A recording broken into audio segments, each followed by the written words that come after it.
Mirëmbrëma, miq të Rrëtës së Korçës, zonja dhe zotërinj. Ju përshëndes të gjithëve dhe ju ftoj të qëndroni me ne në emisionin tonë sport. Mirë se keni ardhur. Duket sikur garat fillojnë dhe mbarojnë tani, por jo, duket se gjithçka fillon dhe përgatitet për sezonin e ri. Mbyllen disa verdikte, hapen disa të tjera, fillojnë ato që ne shpesh i themi merkato, fillojnë thashë themet. E natyrisht e gjithë vëmendja është përqendruar tek futbolli, por jo vetëm, pasi të gjitha ekipet po fillojnë dhe të mendojnë tani se çfarë do të ndodhë për sezonin e ri. Ka ekipe që kanë përfunduar garat, ka nga ata që kanë ngritur trofet, e natyrisht kjo është ana më pozitive. Por në ditën kohë, ka dhe ekipe që kanë dështuar në një farmase dhe natyrisht marrin masa për sezonin e ardhshëm. Para pak qastesh, ka përfunduar edhe përballja ndërmjet Pogradecit dhe Besës. Të gjithë e dimë, ekipi pogradecar me golin e shnuar ka kaluar për mëtej e natyrisht do të pres ekipin e Teutës. Pra bregdetarët dhe liçenorët do të jenë përballjen e tyre. Kush do ta prek Superligën? Këtë do ta mësojmë në ditët në vazhdim. Urojmë dhe shpresojmë ekipi më mirë të kalojë për mëtej. Por ne do të diskutojmë edhe për Skënderbeun. Çfarë ndodh nga merkato e ardhshme? Ka filluar që tani të hidhen aludimet e natyrisht gjithçka do të fillojë me atë se kush do të jetë timonieri i ri i ekipit. Mund të jetë Gjoka, mund të jetë dikush tjetër, këtë do të diskutojmë në studio, pasi edhe miqtë tanë do të na japin opinione. Qëndroni me ne, pasi do të kemi të ftuar në këtë emision edhe ekipin kampion të U18-ve të voleybollit, por në të kohë edhe djemtë e basketbollit që u ngjitën në podiumin e më të mirëve në atë që ne e kemi cilësuar dhe e kemi thënë shpesh herë në këtë emision, veprimtaritë sportive në shkollë. Dhe është ekipi i basketbollit të shkollës Temistokli Gërmenji, i cili ka zënë vendin e tretë, natyrisht një vend deri. Por do të mësojmë se çfarë do ndodh në basketbollin e femrave, atje ku shkolla Raqi Qërëngji do të luajë finale e madhe. Këto dhe të gjithë të tjera do t'i mësoni edhe nëpërmjet përballjeve që do të kemi në këtë emision. Natyrisht teknika sot më ka mundësuar që të kemi një përballje të drejtë për drejtë edhe të gazetarëve, të cilët nuk janë në studio, por janë jashtë saj. E zgjata pak, por le të rikthehemi në studio për të prezantuar të ftuarit pa të cilët nuk mund të ketë kuptim ky emision. Dhe po fillojmë me Arjan Kostanin. Arjan, mirëmbrëma. Mirëmbrëma, mirë se ke ardhur. Faleminderit. Na ke munguar pak, por ja rëndësi ka që vim diskutojmë, unë i kam dëgjuar dhe puna më e mirë është që duhet të dalim në disa drejtime që ti shërbej publikut. E thënë atroç, do thotë që të ndihmon, nuk do thotë që të kritikon, apo edhe kur kritikohesh pak mirë është. Po të kritikohesh nxjerr mësime. Po të lavdëruam pastaj duke sikur gjërat shkojnë mirë dhe nga ana tjetër ke gabime në ecurinë. Natyrisht Arjan, ju keni përvojën tuaj si trajner dhe kur ne themi shpesh që të ulesh me këmbë në tokë, ndoshta kjo është edhe një mënyrë që të ulën me këmbë në tokë? Puna më e mirë është të rish me këmbë në tokë, sepse atje i shikon të gjitha gjërat siç duhet, i shikon me atë pasqyrimin që të jepet dhe bën vlerësimin që duhet për të ecur përpara. Nëse ti nuk rri me këmbë në tokë dhe fluturon nga gëzimi, atëre dështimet do vinë. Petrek Evangjeli, mirëmbrëma. Mirëmbrëma, Romi, kënaqësi që jam. Duke sigur Arjani erdhi pak tek ty. Shko. Nuk është pjesa e erdhit e mua, po unë do të komplimentoja sepse ke emisionin sportiv më të ndjekur në jo vetëm në Juglindje, po mund ta them në jugun e Shqipërisë, që nga Elbasani dhe poshtë, je emisioni më i ndjekur. Domethënë kjo është merit për ty, për panelin e për stafin e Rrëtës së Korçës dhe për të gjithë, kështu që janë statistika që duken dhe unë po i citoj dhe pse jo ti themi. Shko, ti më the, por unë do të thosha që po ta kish informacioni pak më të madh, mund ta kemi edhe që nga Elbasani e lart. Po edhe poshtë dhe lart atëre jemi në gjithë Shqipërinë, po që më them. Shko, e gjithë kjo është fal jush që vini në studio, fal specialistëve të ftuar që kemi gjithmonë, fal Rrëtës së Korçës, duke filluar që nga drejtuesit, por edhe kameramanët, teknika që japin një sinjal shumë të mirë dhe çka sjell atë që ne të ndiqemi dhe besoj se kemi plotësuar misionin ton. Ildi, mirëmbrëma. Mirëmbrëma, Rom. Do të bëri pak përshtypje këto fjalët e Petrikës. Jo, realisht janë fjalë që qëndrojnë pasi edhe unë e kam asur këtë fakt, duke qenë se edhe në profesionin tim më ndos shpesh që t'jem në teren dhe jas këtë lloj populariteti që ka emisioni dhe realisht kjo na bën të ndihemi mirë si ne, por edhe të përgëzime dhe ju për gjithë organizim dhe gjithë. Faleminderit Yldi. Brenda Salim, mirëmbrëma. Mirëmbrëma.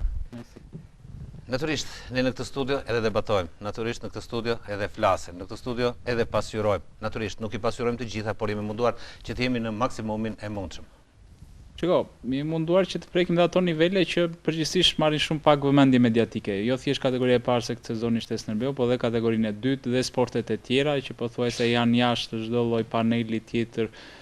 Pasi ka emisione sportive, po mund të themi ka emisione për futbollin. Domethënë sportet e tjera, qoftë lojrat me dorë, qoftë ciklizmin, atletikën e tjera me radhë, përmend në shumë rradhë ose ndonjëherë pesh ngritja kur fiton ndonjë medalje ose mundja në rast të evenimentesh ndërkombëtare, po kështu që ky emision ka meritën edhe për këtë aspekt që shkon që nga sporti i fëmijëve, pasi duhet të thënë që sporti misionin e tij përpara se të jetë biznes e ka në shoqëri, e ka në fëmijët, e kanë ata që luajnë dhe që kanë ëndra të bëhen sportistë në të ardhmen dhe natyrisht edhe familjet e tyre. Dhe më pas vazhdojmë edhe tek pjesa e sportit profesionist, kështu që në momentin që e plotësojmë jo vetëm këtë që kemi për detyrë profesionistin, por shkojmë tek ajo baza, tek rrënjët ku i ka sporti, besoj që e kemi realizuar misionin. Arjan, tani po të kaloj pak si edukator i brezit të ri, edukimi i sportit, një përgjithësi e gjithëve? Detyrimisht edukimi i sportit duhet fillojë që në moshat e vogla. Unë që kur fëmia fillon të ecë, të flasë, të shikojë, të komunikojë me ambientin dhe flet, ngriz më këmbë dhe të parë gjë do të godas topin ose të kërkoj një lotë. Duhet merret me lëvizje. Duhet merret me lëvizje sepse lëvizja është jetë. Më vonë pastaj duhet të përkrahet, të shikohet interesat ku i ka, të ndihmohet kryesisht nga prindrit, nga edukatorët ku është dhe në vazhdimsi nga mësuesit e shkollave. Unë do bëj një apel që në klasat e para ose në fillore, mësuesi si specialist jap 2 orë, sepse atje është baza që fëmijët mund të hedhin për të ardhmen. Pra ato janë hapat e para që ai të dashurojë sportin, të merret me sport dhe pastaj të individualizojë veten e tij se ku është më përshtatshme për të. Pra specialisti do të bëjë atë detyrë që ne sot na mungon, që brezi i ri të jetë sa më afër sportit. Dhe po të shikosh janë shumë të rrallë fëmijët që merren me sport. Ne i shikojmë në për terena, i prekim me dorë çdo gjë dhe na vinë fëmijë që nuk kanë marrë asnjëherë. Domethënë klasë të 4 të 5 të jo, sepse në studio larg veprimtari sportiv. Kam shansin e madh që kam edhe Brendon mësues, kam edhe Petrik mësues dhe duket që kemi shiko, unë shpeshherë Romi në momentet që unë kam orë bosh edhe shikoj disa që jo, kur ke orë bosh s'ke çfarë bëj tjetër vetë. Jo, kush luan në fizkultur, futboll, basketboll, gjitha lojra se fatmirësisht i kemi terrenet, unë shkoj dhe luaj, kështu që edhe unë bëhem sportist me ata, nuk e humbas. Arjan, natyrisht edhe sporti në shkolla është, ne të flasim më gjërësisht më tej, por desha një opinionin tuaj. Në këtë vështrimin tuaj e ka përmbushur atë mision për të cilën u krijua ose u ideua dhe po zbatohet? Në qoftë se shikojmë historinë nga viti në vit, them që apat janë të sigurta për të patur një sport më cilësor, sepse po dalin elemente të rinj, po dalin fidane të rinj të cilët po rriten dhe po përthithen tash nga ekipet sportive. Jo, atë që ne shpesh e kemi thënë në klasa sportive, duket sikur në një farmase kaluam tek ajo apo jo? Pak a shumë i ngjan ekipeve të klasave sportive, po kjo është një program pak më avancuar se klasa sportive, sepse po merren talentet ose fëmijët më cilësor, se dhe atëherë përzgjidheshin, po tash janë fëmijë më cilësor, nëse atëherë kishte shumë grupe, tash janë më pak. Jo vetëm përzgjidhje, po dhe kanë dëshirë tani. Kanë edhe më tepër dëshirë për të marrë me sport, sepse edhe vetë prindrit janë të interesuar që të largojnë fëmijët nga celularët, të largojnë nga kompjuterat, por janë të interesuar që fëmia atyre të merret në një. Do ta diskutojmë gjatë emisionit sepse do të kemi edhe lidhje të tjera, por le të rikthehemi tek ajo që na tërheq gjithmonë dhe dashje pa dashje është pjesa e parë e emisionit dhe ka të bëjë me futbollin, por sot po e filloj pak një opinion të shpejtë, desha pak për Superligën. Janë dhënë verdiktet Petrika. 4 ekipet që tashmë ne kishim javë që thëshim që do t'jeni, të bën surprizë rënia Flamurtarit dhe Bylisit? Shiko, Flamurtari duke sikur e kishte marrë rrugën. Surpriza qëndron tek Bylisi sepse u duk sikur e lëshoi pak lojën. Domethënë, se tani janë ca gjëra që duken edhe nuk ka nevojë fare që t'i fshehim. Për shembull, në kuotimin e kompanive të baseve, fitoria e Bylisit e kishte një kuotim shumë të madh në krahasim me Vorrën, ndërkohë që ishin 2 vendet, e treta dhe e katërta nga fundi. Kështu diferenca midis Bylisit dhe Vorrës nuk ka qenë kur kaq e madhe, saqë Vorra të ketë një koeficient 21, Bylisit ketë një koeficient 21 dhe Vorra të ketë një koeficient 1.2. Kështu që këtu ajo ndeshje kishte marrë fund dhe e tregoi dhe rezultati kishte ndeshje e mbaruar. Kish marrë fund pasi e vërteta është se një Byli, keqardhje për Bylin pasi ishte një pakt i shëmtuar presidentësh në fillim të sezonit që sollin në rënien e Bylisit në kategorinë e parë. Pasi si presidenti Vorrës, ashtu dhe i Bylisit ranë dakord në fillim të sezonit që do ndajnë pikët. Dhe i qelloi fati keq Bylisit që në fund duhet të pajtoshëm e kishte radhën dhe kjo është në kufit e absurdës. Ne në emision mundohemi të themi gjërat ashtu siç janë. Dhe po të kujtoj edhe diçka tjetër, po të shikosh në gjitha rrjetet sociale, ishte pas përfundimit të ndeshjes, trajneri Mireliosa ishte ulur atje në bankinë, nuk është çuar fare më këmbë, nuk e di se çfarë meditonte atë. E vërtetë është vazhduar që në ndeshjen e parafundit. Pastaj diçka se e nisi Ildi, i dha lam të mirë skuadrës që pas fitores me Elbasani, që javën e kaluar. Arian, çfarë thotë kjo për një trajner? To që po janë çuditëra sportive edhe. Që ti mendosh thellë, nuk mund të kalosh në sporte profesionist. Nuk bëhen pakte asnjëherë në fillim të vitit për të ndarë pikët, sepse këtu dëmtohen të dy ekipet. Paktet mund të bëhen në fund, që unë nuk shikoj pastaj se çfarë humbas ose çfarë mund të fitoj, i kam zgjidhur të gjitha detyrat. Edhe mund të bësh pakte, po jo që pa filluar kampionati bëjmë pakte të këtilla, që këtu kampionati është i mbaruar, është i dështuar. Një urrëtie Romi në faqen zyrtare të klubit të Bylisit nga të gjithë tifozët mallakastriot, një urrëtie e jashtëzakonshme, domethënë që nga ofendime të sharjet ndaj presidentit, faturon po është komplet faturim ndaj presidentit, domethënë gjuna për një qytet që jeton me futbollin, se unë kam thënë gjithmonë që këto qytetet e vogla këto e kanë oksigjen futbollin, shkojnë ata njerëzit në fundjavë të shkojnë futboll. Fredan, çfarë ishte duke thënë? Jo, po thosha që pjesa e kontestimeve të tifozëve të Bylisit besoj lidhet pak edhe me historinë e Bylisit B, jo thjesht vetëm me rënien e Bylisit, se u bë një kompleks. Bylis B është tjetër histori, do të diskutojmë edhe Bylisin B, po. Po s'është në kompleks ajo, e gjitha besoj unë dhe mënyra se si ra Bylisi, po për pjesën e garës do thoja që ka ardhur momenti që se shko, është e vërtet që ka pasur ndër vite fenomene momente të caktuara aleanca dhe nga këto histori. Po për mendimin tim këto 2-3 sezonet e fundit që kur është skema me Final Four, se dikur për shembull një skuadër që mund të ishte shkëputur në krye apo një skuadër që mund të kishte rënë para kohë, mund të ndodhte tolerimi. Po mund të ndodhte një herë, domethënë në disa javë, ose një nga skuadra ose maksimumi 2, nëse ishte shkëputur dhe ai për kampion edhe ajo për rënje nga kategoria e fundit fare e tabelës. Po që të ndodhnin të 4-5 njëkohësisht ndeshjet s'kishte ndodhur ndonjëherë, siç ndodhen javët e fundit. Në mos të 4-5 3 për fat të keq mund ta themi se ishte një nga kampionatet më të shëmtuara të dekadës me shit së të fundit. hidhur dhe po ta shikosh mbyll me pak tifoz. Atëherë, një mbyllje me shit të hidhur, por harem kaloj tek ëmbëlsira.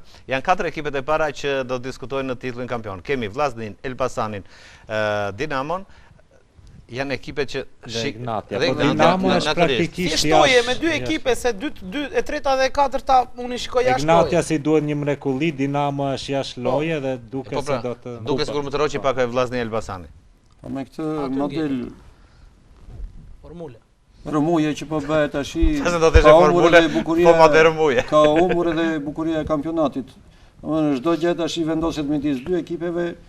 Fillojnë futen negociata me ekipet e tjera, u mbet çdo gjë bukuri. Më të pafajshmit këtu janë sportdarësit, të cilët po zhgënjehen nga ndeshja në ndeshje, dhe është e pafalshme që një populltar të zhgënjehet nga kompromiset që bëjnë presidentët, që bëjnë ekipet përse për të fituar 2 lekë, nuk e di çfarë. Ideja është që tani të bëhen sa më të bukura ndeshjet midis Vllaznisë dhe Elbasanit në mënyrë që nuk ka se të mbyllet me shije të mirë. Jo mos e bëhet tani se po të ketë tani nuk do ketë më nga këto, sepse hym në atë fazë që bën Sharben i bën.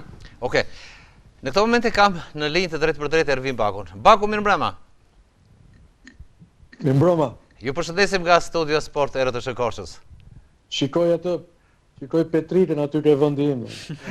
Jo, është vendi im, ti je mik i ftuar. Unë jam këtu gjithkohës. Shiko, Petrika të respekton. Sa herë vjen? Unë respektoj, po. Ti je i ftuar se unë jam në shtëpinë time i përhershëm. I shpisu para dhe unë tani. Jemi të gjithë të shtëpisë. Baku, ne po diskutonin para pak çastesh, nuk e di nëse na ndoqi apo jo. Ju e keni thënë me sa të paktën mbaj mend unë që 2 ekipet që ju i keni kotuar se mund të largohen nga Superliga ka qenë Flamurtari dhe Bylisi. Kishte disi dyshime për Bylisin, por që për Flamurtarin ishit i sigurt, ndofta edhe Bylisi. Çfarë ndodhi? 2 ekipe brenda pritshmërive? Dgjoj, këto 4 javët e fundit ishte një, domethënë, në kaq vite sa unë ndjek kampionatin shqiptar ishte një turp i madh. Ishte një turp i madh sepse ishte një teatër i shumtuar, kupton. Sporti pse është i bukur? Sporti është i bukur sepse ka atë nuk e parashikon dot se çfarë mund të ndodhë. Është i paparashikuar. kurse ti, për shembull, kur ka një premier teatri, ka luftë për bileta, pastaj mbas jepet shfaqja, kur është shfaqja e 2, e 3, e 4, njerëzit vinë duke u rralluar. Ndërsa sporti është i tillë, në sport, nëse ti e vret sportin siç e vran këto 4 javë, i kanë bërë një dëm shumë të madh. E di kujt i kanë bërë dëm? I kanë bërë dëm besueshmërisë që ka sporti, e kupton? Sepse është shumë e vështirë ta rikthesh besueshmërinë. Në të gjitha ambientet e Republikës së Shqipërisë, kudo, në bare, në lokale, në klube, në ambiente të mbyllura, në ambiente të hapura, shitet, domethënë, thonë, dhe kjo, kush është e keqja kësaj, që edhe ti, kur ke një ndeshje të vërtet, se shet dot për të vërtet, e kupton se thonë dhe kjo është e shitur, dhe kjo do duhet... Do kohën e vetë që të rikuperohet. Jo, dëgjoj, këto duhet mblidhen presidentët të bëjnë një pakt të 10 sa janë tash, të bëjnë një pakt memorandumi, t'i lënë me një anë aleancat, shitjet, marrëveshjet, allizhverishet, t'i lënë me një anë arbitrat të bëjnë punën e tyre, dhe hajde kush të fitoj, kush të mbas. Liga mund të jetë një zgjidhje, Baku? Krimi i ligës? Patjetër, po se duan ligën këto se. Pse? Po se duan se federata nuk e do ligën, sepse pastaj bie pushteti federatës, e kupton, edhe është një burr shumë i mençur që është Universiteti Mbarleti, një Artan Shyti, që ka qenë edhe zëvendës ministër i sporteve. Ai kishte një ide shumë të mirë që t'i mblidhte dhe për krimin e ligës. T'i jepte të paktën që kur ishte koha e basteve, që bastet që shteti ta ndihmonte edhe nëpërmjet basteve sportin. Si do ta ndihmonte? Që ti s'do t'i luaje ndeshjet e kampionatit italian, po mos i jepje lek sportit, dhe do shkonte në Francë, Gjermani etj. Dhe do t'i jepte të gjithë klubeve, do t'ishte një farë në pritje tërtiligjit sportit që nuk po vjen kurrë. Atëre, Baku, kalojmë tek por për të ardhur ke pyetja jote, pavarësisht këtij teatrit të shumtuar në 4 javët e fundit, unë mendoj që çdo ekip mori atë faturën e dur. Tani, tashmë është përcaktuar që ekipi është Teuta dhe Pogradeci, 2 ekipe që do të diskutojnë se kush do të jetë në Superligë. Një Teutë që do të mbrojë Superligën, një sfidant siç është Pogradeci. E pash ndeshjen dhe sidomos pjesën e dytë, më erdhi keq për Besën e kolegut ton të mrekullueshëm Fatmir Fica, sepse Besa pati 3 raste të pastra fare dhe pastaj dalja me karton të kuq. Me 2 kartona të kuq, për Besën edhe një për Pogradec. Ishte vendimtare dhe pati prap rast deri në fund. Dgjoj, futbolli nuk i dihet asnjëherë, por un kam përshtypjen që Teuta do të vazhdojë të qëndrojë në kategorinë superiore. Për sa i përket titullit kampion? Titulli kampion, dëgjova aty që Ignatius do t'i duhet një mrekulli. Jo, se Ignatia 3 pikësh, po dëgjoj, se desha ta them që në fillim të. Kjo formul duhet zhdukur kështu me sekonda, sepse kjo është një nga arsyet kryesore të këtyre pazareve. Sepse po t'ishte kampionati drejt, të 4 skuadrat e para do të luftonin për dal kampion. Nuk do të ndihmonin të tjerë që në fund një ndihmuan kot, të thash se çdo njeri mori Ati do në prap, 2 ekipe do të binin. Po, Baku, të falenderoj shumë, Baku, do të jemi përsëri së Po, kam dhe diçka tjetër, Pa tjetër. Sepse javën e kaluar që isha aty, thash që nga burimet mia, Besnik Lisha ka nxjerrë dhe para nga xhepi i tij për të ndihmuar skuadrën e Pogradecit. Kjo nuk ishte saktë. Unë kontaktova, e kisha në emision Besën, nuk ishte e saktë, kështu që unë bëj mea culpa dhe i kërkoj ndjes dhe atyre që s'po i zë gjumi ato të Pogradecit që i akuzova me pa drejton që... Baku, me njerë Petrika, si një nga dëgjuesit tënë të pa diskutueshëm të emisionit tënë, tha Baku ta. Jo, nuk e dha në emision këtë, ishte me Besnikun sot. Me Besnik Lish, po pra me Besnik Lish ishte në emisionin sot. Dhe besoj që nuk njihni në një shqiptar që thot po, ndjes, unë gabova. Bako, të falenderoj pa mas, falenderoj për opinionin Mirupafshim. tënd. Do takohemi përsëri së bashku javën e ardhshme. Pra kjo ishte pak a shumë ajo që folëm për Superligën, por unë tani do të rikthehemi tek ndeshjes Teuta Pogradeci do të luhet ditën e shtunë në orën 16:00 në Nikodovana Durrës. Si jemi këto lajme Meldi. Meqense jemi në temën e Pogradecit. Okej, tani do të diskutimi im do të kaloj tek Skënderbeu, por jo për atë çka kaluar, do desha mirë kuptimin tuaj, sepse atë kemi diskutuar në emisionin e kaluar, por tash më shpejt dua një pyetje të parë dhe po i filloj nga Arjani. Është diskutuar shumë çështja e trajnerit. Tashmë kanë filluar të hidhen në diskutim Ildi, më ndihmon në mos gaboj, edhe dy embrat e parë, Amataj dhe Shkëmbi. Janë dy embra që po lakohen më shumë, por së fundi unë do të thosha që është edhe Mireljosa. Edhe Mireljosa një kandidaturë. Arjan, një opinion? Të tre kandidaturat janë të forta. Jo, edhe një herë më fal, të mos përjashtojmë sepse zyrtarisht dhe Gjoka nuk është i larguar. Por me sa duket pritet fundi zyrtar i kontratës. Ë? Po pritet datave fundit zyrtar të kontratës. Me sa diun në fund qershor. Dhe mund të thuaj që gjithçka është e mbyllur? A Brenda? Po. Po. Okej, atëherë. Mendimi tim për Gjokën, po them këtu është pak negativ sepse gjatë të gjithë fazës së dytë nuk pati ecuri ekipi. Ekipi ka patur një rënje nga 9 pikë që ishte përpara, edhe 11 pikë, dhe 12 pikë. 11 e 12 arriti që ndeshjen e fundit të mundet edhe brenda fushës së saj për të marrë atë titullin kampion që ne dëshim shumë.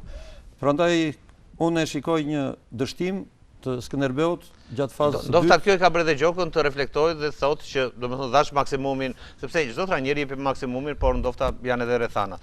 Tani kalojmë tek shikon zhvillimin e kampionatit, Skënderbeu ka një rendje të theksuar. Dhe duhesh e bërë më përpara ky vlerësim që do vazhdoj deri në fund apo jo, sepse ekipi Skënderbeu ka eshi ata president që respekton gjithçka dhe ka durim, sepse po shikoni dëgjoj sot tek Tirana janë 4 trajnerë që janë larguar, domethënë Tirana fillonte domethënë në çdo 6 ndeshje nëse Taka e bën një gjë të tillë. Tani shkojmë pak tek kjo pjesë. Ju mendoni se duhet filluar gjithçka nga trajneri tani?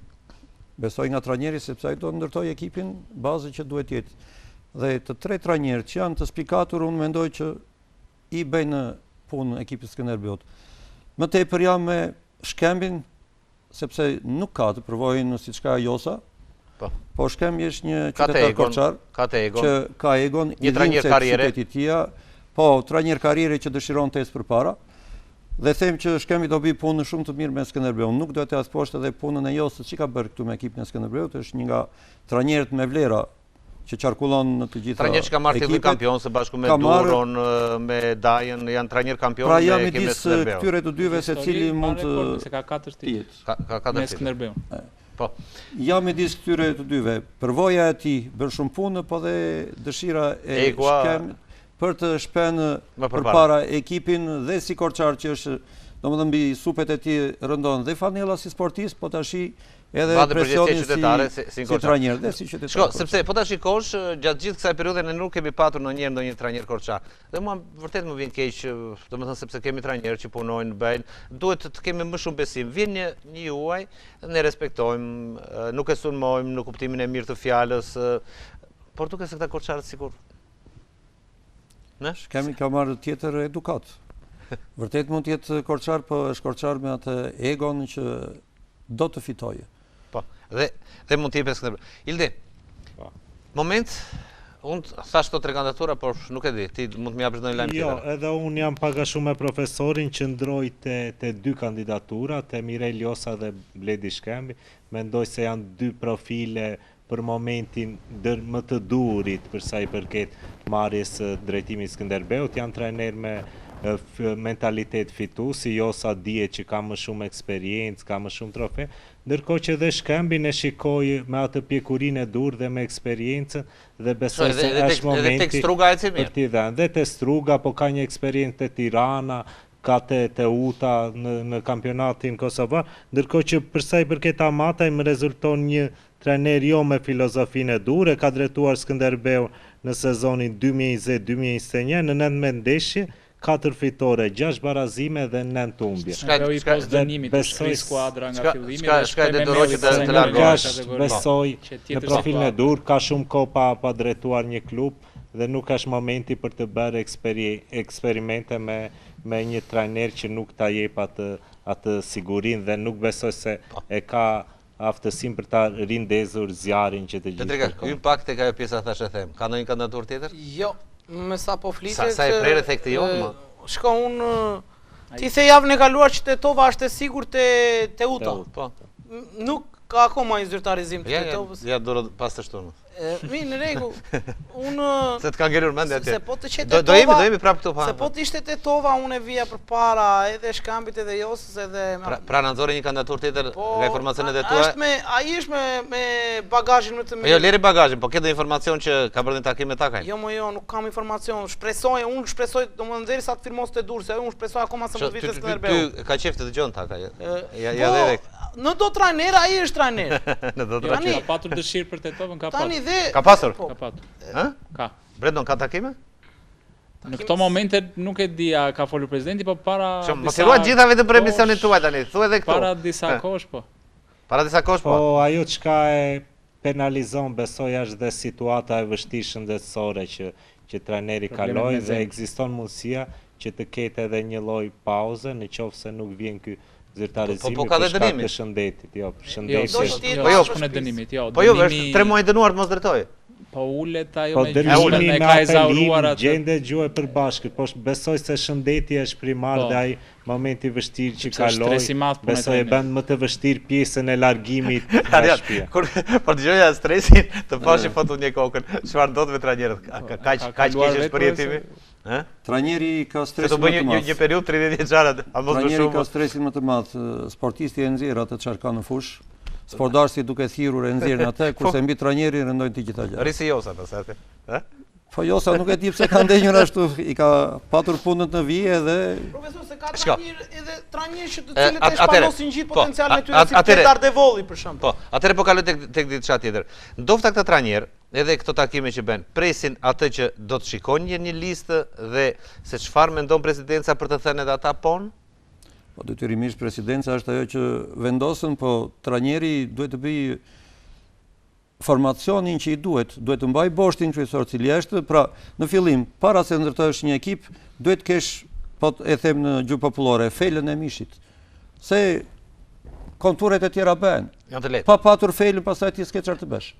Pastaj do merrem me lek. Kjo është, duhet të kenë boshtin kryesor, mbi boshtin kryesor ata duhet të ndërtojnë pastaj ekipin për të marrë krahët edhe për të formuar ekipin. Gjysmë kandidatura është dhe Emiliano Cela, po gjithse kjo varet edhe nga ecuria e Pogradecin. Nëse do ketë një ecuri jo pozitive dhe palët nuk do ta vazhdojnë bashkëpunimin, atëherë nga informacionet është në ato profilet që pëlqejet nga presidenti i Skënderbeu. Do me thënë, ka një lloj simpatie, po jo se ka diçka konkrete në këtë situatë. Është nga ata trajnerët që e pëlqejnë presidentit atë. Po, do të rikthehemi përsëri futbollit, diskutuam pak në këtë pjesë të parë pikërisht për trajnerin, por do të diskutojmë më tej sepse kemi informacione edhe për futbollistët që do të ketë ky ekip. Por regjia në këtë moment më bën më shenjë që unë duhet lidhem me studion numër 2.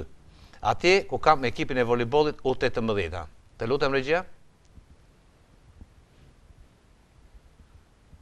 Pra, shko qartë pamje të bukur, Petrika shkoja. Shko qartë dekori mrekullueshëm, Marian. Dhe për të prezantuar për të gjithë shikuesit tanë, u do të thësha mirëmbrëma, është një pjesë e ekipit të voleybollit U18, e cili e kemi sot në studio, e natyrisht së bashku me trajnerin e tyre, Selda Tërolli. Mirëmbrëma vajza. Mirëmbrëma. Ju përshëndes dhe në radhë të parë ju uroj për këtë titull që keni bërë, na keni zbukuruar jo vetëm studion, jo vetëm veten tuaj, por edhe gjithë qytetin. Asilda, më dëgjon? Po, ju dëgjoj. Atëre, ka qenë një rrugë gjatë, besoj, një rrugë vështirë, derisa keni ngritur këtë trofe të kampionit? Ka qenë një rrugë gjatë, por e bukur njëkohësisht. Të gjitha vajzat kanë bërë maksimumin e tyre. Dhe ne shpresojmë që të vazhdojmë me këto ritma. Ku ka qenë bukuria? Në kjo kupë, apo çka keni përjetuar gjatë gjithë kampionatit? Çfarë kemi përjetuar gjatë gjithë kampionatit? Ka qenë sfida, ka qenë dominima. Po? Vajzat kanë treguar që kanë një shpirt luftarak. Dëgjoj, më vjen mirë kur dëgjoj sportiste korçare luftarake, sepse ne korçarët themi sa vem deri nga Mariçi fillojmë dhe zverdhemi pastaj. Jo, vajzat kanë luftuar fort. Ka luftuar fort, ë? Kanë luftuar fort. Asil, të lutem, kaloja të gjithave mikrofonit të më prezantohen. Alicia Kaso. Isabela Dautlari. Po, kalojmë te krau tjetër. Isela Gaçe. Silvi Burimi. Elia Lesta. Po kaloj tek ju vajza, kush doj mund të më përgjigjet në këto momente, të marrësh medalje sepse natyrisht ju jeni kampione. Si e keni ndjer veten? Kush do më flas? Atëherë, të dilnim kampione ishte një ndjesi jashtëzakonshme dhe një shpërblim për të gjithë mundin, sakrificat dhe stërvitjet e palodhura që kemi bërë gjatë gjithë sezonit. Le të themi se ishte një moment krenarie për të gjithë ekipin dhe jo vetëm po ashtu edhe për trajnerët. Jo, le ta themi, po thuaj me plot gojnë që është krenari për ju vajza që i sini këtë trofe, duket atë që nuk mundëm do të realizonim me ekipin e partë të driturave e bët ju, për të dhe në njështu. Arjani ka diçka, Arjan. Më pëlqen optimizmin që kanë vajzat, them që puna dhe pasioni i kanë nxjerrë në dritë dhe kanë marrë këtë trofe që kanë nderuar jo vetëm veten e tyre, por edhe qytetin ton. Shikoj një brez premtues, ka trajnerë të cilët punojnë me përkueshmëri shumë të lartë dhe besoj që do arrinë që edhe U20 të dalë kampion, megjithëse vjetë të zuri vend të dytë, po që do bëhen një brez i shëndetshëm për të bërë fidanishtja e voleybollit të rriturave. Pra juve do jeni ato që nesër do jeni në formacionet bazë të U20-s dhe Po, atëre kalojmë tek diçka tjetër. Aselda, kalojmë tek një vajzë tjetër për të pyetur, për t'i thënë diçka, cila ishte ndeshja më e bukur e juaja? Po atëre ndeshja më e bukur ishte finalja, sigurisht, pasi treguam veten tonë. Ishte finale me 2 fitore, 3-0 mos gaboj. 3-1 e dyta. 3-1 e dyta. Ç'patët më? 3-0 të parën, morën 3-1 të dytën? Po ndeshja finale ishte më e bukur sepse lojtëm dominuam në fushë dhe lojtëm më mirë, mendoj, se ndeshjet e tjera dhe kjo solli dhe rezultatin tonë të kampiones. Tash emocione ku kishin më shumë në Tiranë apo në Korçë? Arjani bën një pyetje, ku kishin më shumë emocione? Po në Korçë kishim. Prandaj dhe rezultati vajti 3-1. Kundërshtari mobilizohet. Jo, sepse ishit para familjarëve tuaj, para sportazhëve, natyrisht si u ndjen në ato momente vajza? Po atëre të marrësh titull kampion, sigurisht është një ndjesi e mrekullueshme. Po. Dhe Po, kaloj mikrofonin pak, lutem, po. Po, të marrësh titullin kampion nuk është vetëm një emër, është edhe tregojt e gjithë puna që ne kemi bërë deri më sot. Shko, më pëlqeu kjo, nuk është vetëm një emër. Arjan, sa bukur? Din të formulojnë tash i fëmijët, edhe t'i japin... E kanë, do mund të thonë gjithçka, sepse janë kampionë dhe kampionëve ju falë, ju pranojnë gjithçka. Ju japin ngjyra dhe fitores dhe bravo vajza, për mendimet që keni për ato ide që shpalosni, jo vetëm këtu në studio, po dhe për ato që keni shpalosur në fushë dhe na keni bërë të gjithëve krenar. Vajza, për ju besoj është titulli i parë kjo? Tani për një pjesë që kemi qenë edhe sezonin e kaluar pjesë të ekipit të Skënderbeut, U20-18. Po? Nuk është titulli i parë, por megjithatë ka emocionet dhe atë vendin e vetë në zemrat tona. Çfarë është për ju voleybolli vajza? Kush mund të përgjigjet? Ju e keni lidhur jetën me voleybollin? Do një nga vajta s'ka, po. Për mua voleybolli nuk është thjesht një sport që unë e luaj, por mund ta quaj si një shtëpi time, kur unë kam profesorin që kam të afër, gjithashtu dhe shoqe, cila më bëjnë të ndihem ndryshe, sepse nuk është vetëm vendi ku ne luajmë, por dhe gjithashtu një vend ku ne rritemi. Natyrisht jeni një familje madhe dhe sporti ta jep këtë mision. Domethënë ju jetoni me hallet, problemet, gëzimet e njëra tjetrës dhe Asel të komplementoj dhe të falenderoj që ke ditur të ndërtosh një grup. Kalojmë pak tek profesorja juaj pikërisht pak mikrofonin. Çfarë ka të veçantë ky ekip? Unë këtë ekip e kam gjetur të bashkuar dhe kjo është fal punës të Julian Shishit, që ai ka një kontribut shumë të madh në këtë ekip dhe ai ka qenë pjesë e këtij suksesi. Sa modest që jeni të gjithë, domethënë e ndani trofeun, e ndani bashkërisht me gjithë dhe shumë mirë bëni dhe kjo është shumë. Është një bashkëpunim i shkëlqyer mes nesh të gjithëve që jemi në. Sa prej këtyre vajzave mendoni se do të jetë suksesshme në vazhdimsi?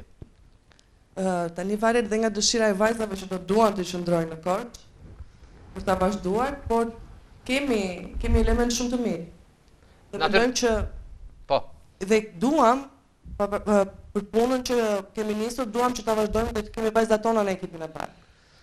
Sa e bukur kjo, duam vajzat tona. Brendon, duam vajzat tona në ekipin e parë. Po, patjetër, shko, edhe ato një pjesë atyre që janë në ekip të parë, nga ky ekip kanë dalë, se nga këto mosha kanë kalori, unë do t'i bëja një pyetje vajzave, ato vetë në raport me karrierën apo profesionin e tashme, apo studimet, se janë në moshë që do vej për universitet, besoj. Po thua tek universiteti francez. Jo, po them ku të dëshirojnë varet nga dega, po ideja është vajzat vetë, si e shikojnë raportin midis sportit edhe profesionit apo studimeve, cilën preferojnë për momentin ose ku duan që t'ia vënë theksin më të madh. Po, dhe një prej vajzave që s'ka folur, mundet me këtë përgjigje të Brendonit? Flasim një që kemi folur? Unë ja kam në të lirë mikrofonin, shikoni që as gazetar, mund të dërgonja Petrikën atje tu ashtu, po nuk desha tu vinja, kështu që sur do dole të lira të flisni, po. Tani ma sa kuptova pyetja ishte si kemi marrëdhëniet që jemi edhe sportiste, por edhe raport me jetën. Natyrisht, sepse ne duam sportiste të mira, por edhe nxënëse të mira dhe studente të mira. Atëherë, por ja u shuajmë këtë kurreshti, jemi dhe sportiste të mira, dhe nxënëse të mira, dhe njerëz të mirë po ashtu. Sepse për të qenë sportiste, për të qenë një nxënës e mirë, duhet jesh në radhë të parë një njeri i mirë. Ideja ishte edhe për në të ardhmen, ku e shikoni më shumë veten tek sporti apo tek një profesion i caktuar? Tek të dyja, pse mos e kemi shikojnë tek të dyja? Tek të dyja më le ta kemi, po. Të gjithë energjinë që kemi mundohemi ta shpërndajmë. Shko, edhe keni energji pozitive, edhe ne në studio na bën kështu, por na ikin minuta dhe nuk po kuptojmë se çfarë po ndodh. Pak tek Aselda, çfarë mendon pikërisht për sezonin e ardhshëm? Mendojmë që të vazhdojmë po njësoj me punë për kushtim, dhe pse jo të dalim për sëri kampion. Sa prej këtyre lojtarëve do të kalojnë tek U20-at? Tek U20-at kalojnë 2 vajza që kemi në studio. Po? Pjesa tjetër, Izabela... Unë e kisha flerë të parë, këtë vit në 18 dhe ishte një emocion ndryshe. Po pikrisht, për këtë thash, ato që kanë marrë titullin për herë të parë, gjotë jeni krenare, jeni shumë krenare për këtë çka keni arritur. E keni ndjerë në shkollë, e keni ndjerë në ambient pikrisht këtë? Po, sigurisht. Titulli kampion nuk është një titull. I thjesht. Dhe nuk është kollaj të marrësh atë kupë. Atëre, do të vazhdoj pak me Aseldën, për thënë si e shikon nga furnizojnë ju, nga ekipet që janë poshtë jush. Ka element? Ka element. Dhe çfarë thirrje do të bëni të vajzave? Ju thirrje të fillojnë, jo vetëm vajzave, por të gjithë të merren me sport. Është gjëja më e mirë që mund të bëjmë. Ne kemi ekipin e U16-ve që na furnizon dhe vazhdojnë ekipet zinxhir. Shiko, Arian, ta krahasosh me bashkëmoshatarët e tyre, këto vajza kanë përjetuar diçka që ato nuk e përjetojnë. Këto kanë sakrifikuar nga vetja e tyre, nga të dalat që të tjerët mund ta kenë. Dhe i vlerësoj shumë për mundin dhe për djersën që kanë derdhur dhe e shpërblyen me këtë titull. Është vështirë të jesh sot sportist, të jesh nxënës i mirë, të jesh dhe sportist i mirë. Prandaj vlerësoj në këtë aspektin që ato japin gjithçka për ta bërë krenar një qytet të tërë. Aselda, sa prej vajzave janë ekipi kombëtar? Janë 5 vajza. 5 vajza? Po, 5 vajza. Arja, nuk është pak. Nuk është pak. 5 vajza nga Skënderbeu. Është një vlerësim për volebollin korçar që ka këtë vazhdimësi. Jo vetëm me U18-ën, po dhe me ato poshtë që thot Aselda që do ketë prurje. Po derisa ka U18, ka U20, ato vajzat kanë tek të rritura që do të aktivizohen. Që me ekipet kombëtare. Mirë po, dëshiroj që t'i shikoj me ekipin e të rriturave, sepse çfarë ndodh? Vend deri në U20 dhe pastaj sikur shpërbehen. Shkolla, puna që u trajtua dhe pak përpara dhe nuk morëm një përgjigje të saktë. Unë nuk po japim vajzave të pyetje, kush ka më të largohet, do të thësha të gjithave, të shikoj kështu edhe tu kem edhe më tej kështu me këtë titull kampion. Aselda, kemi diçka të fundit për thënë? Shpresoj që të vazhdojmë me këto ritma. Po? Dhe shpresoj të kemi sa më shumë lojtar nga U16-at për të furnizuar të gjitha ekipet. Dhe uroj që vajzat të kemi me ekipin e parë. Atëre, më nuk më ke leqë tjetër se të falenderoj që ishit së bashku me mua sot në studio. Suksese vajzave, suksese të gjithanshme si në shkollë, ashtu edhe në sport. Natyrisht po i them, jini krenaria e Korçës. Jini me të vërtet dhe duhet jini shumë krenare për atë çka keni arritur. Faleminderit vajza. Faleminderit shumë. Duke se dalja kampione ndihmon shumë pasi e rrit pjesën e masivizimit në vajzat më të reja në moshë dhe sjell një frym pozitive dhe duke se volejbolli, suksese në volejboll, po kthehen në një trend për qytetin e Korçës dhe kjo të jep një lloj sigurie, një lloj besimi se volejbolli korçar është duke ecur me hapa të sigurta drejt një të ardhme të suksesshme. Po, në këto momente me që jemi drejt për drejt, unë nuk e di, duhet të lexoj edhe këto mesazhe që më vinë të shumta, pikërisht për këto vajza të shumta pa mbarim janë për të uruar suksese dhe natyrisht duket Arian sigur në momentet caktuara i harrojmë pak këto të voglat, por gjithsecili ka vlerën e vet të fitimit të një titulli. Finalisht ja thash është baza e çdo suksesi. Nuk dalin mesazhet, interesant. Prandaj këto vajzat duhen falënderuar, duhen përkrahur, duhet të shtuar motivimi edhe në vajzat më të vogla për të na bërë krenare edhe ato. Dhe presim me dëshirë që volejbolli të ecë në rrugën e dur dhe të kemi sa më shumë sportiste korçare në ekipin e të rriturave. Petrika, një shembull ky edhe për të tjerët? Për mua është kënaqësi që shikoj që grupi të paktën i vajzave të volejbollit është strukturuar, që nga U16, U18, domethënë struktura është. Pastaj se sa do të shkojnë dhe do të na përfaqësojnë tek ekipi i parë, kjo do të mbetet të shihet, por që mendoj se është një punë e mirë që po bëjnë këta mësues dhe këta profesor, dhe të paktën volejbolli duket sikur është në rrugën e dur për të vazhduar. Dhe t'japim edhe një lajm Romi se folëm për kombëtarin e moshave. Pas disa vitesh për shkaqe arsyeme të ndryshme s'po vim t'i analizojmë sot, do të rigrumbullohet përsëri kombëtarja A, kombëtarja e madhe e femra e volejbollit të femrave. Ishte trajneri italian, është një mbledhje që zhvilluar këtë javë në Federatën Shqiptare të Volejbollit bashkë me presidentin, ku kanë qenë trajnerët, përfshirët trajnerin e Snerbeu, Tolci, Argjellarin dhe gjithë të tjerët, dhe lojtare edhe nga Snerbeu, po dhe nga ato ish që kanë qenë tek Snerbeu, po që janë tek Pogradecia, po tek klubet tjera, tek Dinamo e të tjerë në këtë sezon. Kështu që korçaret do t'i kemi dhe në kombëtaren A, besoj, në vazhdim duke parë ndeshjet që do të marrë pjesë në eliminatore. Kuptohet në udhëheqjen e kapitenes, lojtares më të mirë besoj që ka aktualisht volejbolli shqiptar, Elvira Bici, që luan dhe në kampionatin italian. Madje ka dalë në konferencë shtypës së bashku me trajnerin, por nuk e di, ndoshta jam i gabuar, por se si më duken Ildi këto. Domethënë fillojmë tek futbolli trajner tuaj, tek volejbolli trajner tuaj. Nuk e di Arian. Duke qenë se kanë një lloj eksperiencë shumë, sepse, duke qenë se vinë me një filozofi ndryshe dhe ndoshta e kanë menduar se për të bërë atë hapin pak më të madh për pjesën e rritjes së cilësisë së volejbollit, kanë menduar që mund të jetë trajneri i dur, pasi dihet që ato fazat e para për zgjedhja këtu në Shqipëri është pak sa delikate, jo po pse nuk grumbulloi këtë, pse nuk grumbulloi atë. Gjithsesi nëse është trajner profesionist dhe me një eksperiencë. Sa do ngele teatrit gjithave, se s'kemi nivel kaq të lartë. Po besoj se edhe për zgjidhja do të jetë për te Shqipërisë. Është problem niveli.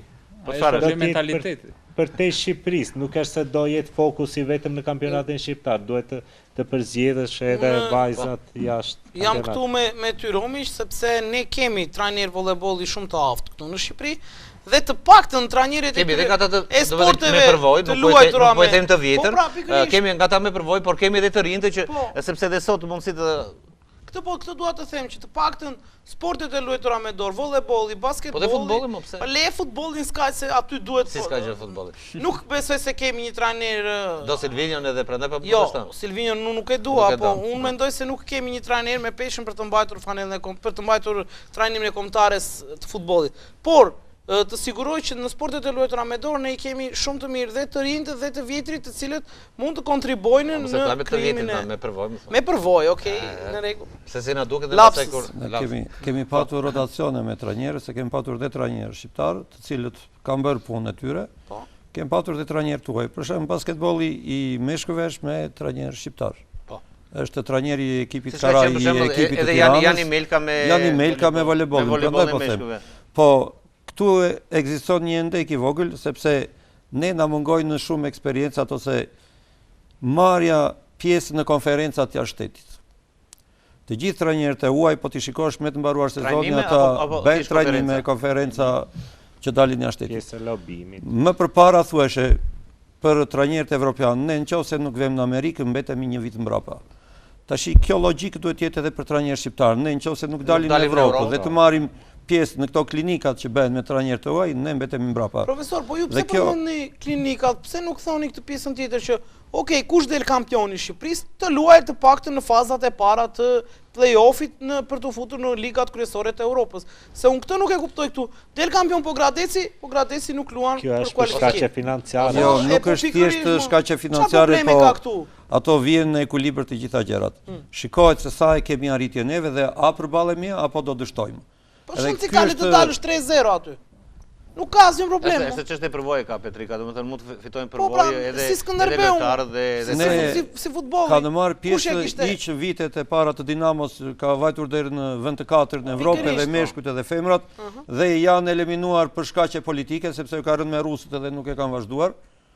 Okej, elema të periudhë tani po. Në situatat e sotme niveli i sportit, sidomos i lojrave me dorë në Shqipëri, në krahasim me Evropën jemi shumë mbrapa. Po pra të ligën që do ishte, se dhe me nivele është, domethënë edhe pjesa e volejbollit, paktën pra të thjeshtë me ligë, sepse edhe duke u mundur të paktën do tentonin të arrisnin pak nivelin se do merrin pak eksperiencë. Po marrin pjesë në ligën që bëhet me Kosovën dhe me këto. Po, liga kombëtare. Kosovarët janë më lart se ne, po dhe ata nuk marrin pjesë në kampionatet evropiane. Kjo tregon që edhe ata nuk kanë atë besim që të përballen me ato ekipet evropiane. Për mua, eta më basë është 3-0, s'ku me diferencë të frikshme fare, unë dhem që këto eksperienca duhet të provojnë. Jo tani s'ka fonde apo s'ka budget, për derisa përballon një kampionat mund të vesh deri në Sloveni të luash një ndeshje se s'ka asët një gjë të keqe. Po nuk e hoqim ne mentalitetin e humsit, nuk ka për të ikur kur mentaliteti i humsit nga ne. Me që voleybolli hapa këtë temë, por ne besojmë në emisionet e mëtejshme do të diskutojmë më gjërësisht, por në këto qaste u do të kthejmë tek aktualiteti, tek ajo pra çka thashë, kishim përballje ndërmjet Pogradeci dhe ekipit të Besës, fitoi Pogradeci me rezultatin 1-0, por duket tani kam një përplasje tjetër. Kam një përplasje gazetarësh, mendoj, në këtë momente pasi kam një linjë të dy fishtë, kam Fatmir e Ficër dhe Redi Dondolakur. Fatmir, të shikoj të mërzitur, mos u mërzit.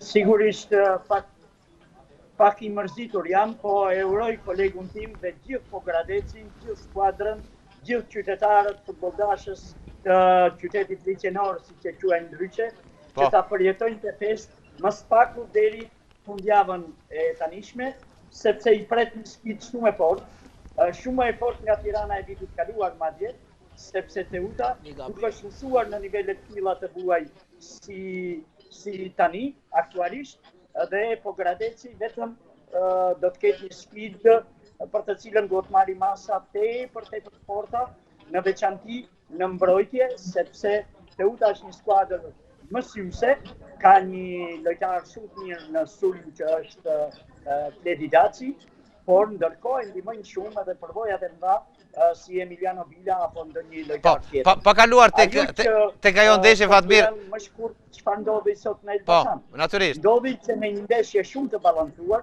në një lojë shumë të bukur, me shumë episode spektakolare do t'i quaja, ku e vërteta është që skuadrat shprehen në barazi, në gjithçka në fushë, Pogradeci arriti në mënyrë spektakolare të gjejë një gol të tillë me Olivera de Sozën dhe të marri një fitore me shumë pesh, me shumë vlerë, të merituar absolutisht, dhe Besa vuajti të shkaqet e humjes largimin e dy lojtarëve me kartonat kuq që janë Neto dhe Abivi, dy mbrojtësa, dhe në një ndeshje me 120 minuta ngarkesë thuajse me 130 duke llogaritur shtesat e vogla. Shto dhe kartonat, shto dhe lodhjen, shto dhe atë që Besa vuajti në fushkruj në një fushë që në ndeshjen e kaluar, në emisionin e kaluar, pra janë një grup faktorësh që Besa jo se nuk dëshiroi ta mundte Pogradecin, ose siç ndodhi Pogradeci e mundi Besën, por ngjarjet u zhvilluan shumë sportivisht. Po, atëre, Fatmir, të dëgjojmë pak, Fatmir, të lutem të dëgjojmë pak Redin. Redi, si është atmosfera në Pogradec? Keni filluar festën ju? Po, kemi Fatmirin aty, Fatmiri është shumë fair play. Mirë mbrëma të gjithë dhe faleminderit Fatmirit për urimin. Po, sigurisht që fejstë ka një disi, por e ka prerë pak kjo pjesa e shortit me Teutën, sepse prisnim në një bora ose pylice dhe që para ndeshjes me Besën ka qenë pak situatë dhe me thënë e vështirë, për faktin sepse sta po pam që në përshort në ra të uta për play-off, sa më do kjo është pjesa me vështirë. Shko, janë liqenor dhe bregdetarë do takohen. Të dy me ujni. Kur do mbytet? Kur do mbytet? Fatmir i tha, kujdes ta. Jo të mos e qojmë qeshtjen të mbytja. Ja, në mënyrë figurative. Të mban kripa më shumë të dyja skuadra duan të qëndrojnë mbi ujë, por mbi ujë me cilësi futbolli. Dhe urojmë që të luhet një ndeshje mirë dhe të fitoj sigurisht skuadra që do të gaboj më pak. Por ajo që desha të shtoj për ndeshjen Pogradeci Besa është që ne kishim disa kundërshtar brenda skuadrës pogradecare. Së pari dy qendrëtuese Emiliano Cela, Bekim Kuli. Po mirë, mbanit Fatmir, nuk ja ka faj njeri. Që ja njohin Besës çdo detaj edhe nga brenda. Jo, mbanit se ja ka faj njeri. Që te Besa i afroi Emiliano Cela. Ata dihet se kush janë, nuk është nevoja ti përmend me emra, dhe do të thoja që Pogradeci përtej shumë gjërave si fitoi sot, ja mori Besës kalan nga brenda, thuhet ndryshe. Është vërtet kjo që thot Fatmiri, pasi me thënë të drejtën, duke parë ndeshjen në përgjithësi, rastet më të pastra ka sot kanë qenë të Besës. Po goli ishte Pogradeci. Unë i ndaj tre raste të Besës flagrante që nuk faleshin, ishin të treja për gol, ndërsa i vetmi shans i rrezikshëm i Pogradecit, ose mund të themi dy, pasi ishte edhe një tranvers në pjesën e parë dhe dalja e përballë me Grecës me portierin. Tani rastet e vërteta është që ishin të shumta për të dyja skuadrat dhe sulmuesit vuajtën sepse pa injoruar, pa mohuar vlerat e portierëve, të dy portierët, për hir të së vërtetës, deri në mbylljen e shtesës parë kur u posua goli nga Besa, të dy portierët ishin në lartësinë e detyrës. Si kroati i skuadrës tuaj, ashtu edhe kosovari i skuadrës Besës.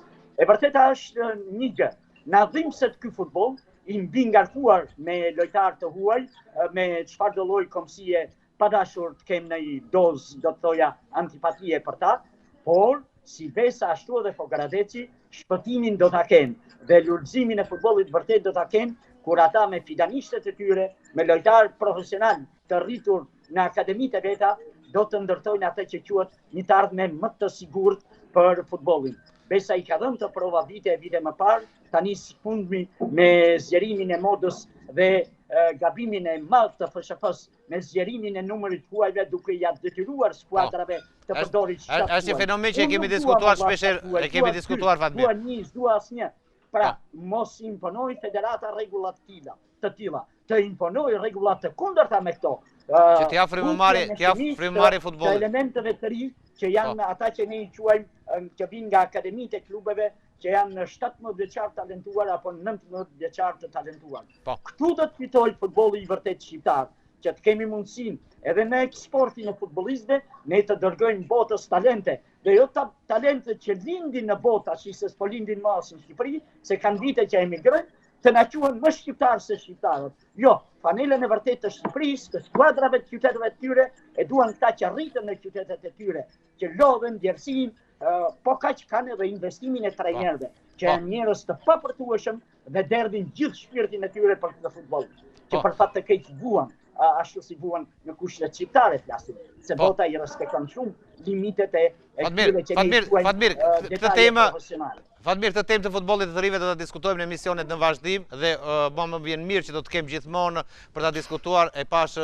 atë mënyrën se si ju flisë dhe keni shumë të drejtë. Por po kthehem pak tek Redi. Redi, çfarë thuhet dhe Pogradec, çfarë po përgatitet për takim apo është shpejt? Po, kjo ndoshta kjo fitore mbase i ka ardhur e vet skuadrës si e papritur, mendoj unë edhe nuk mendoj se si e papritur.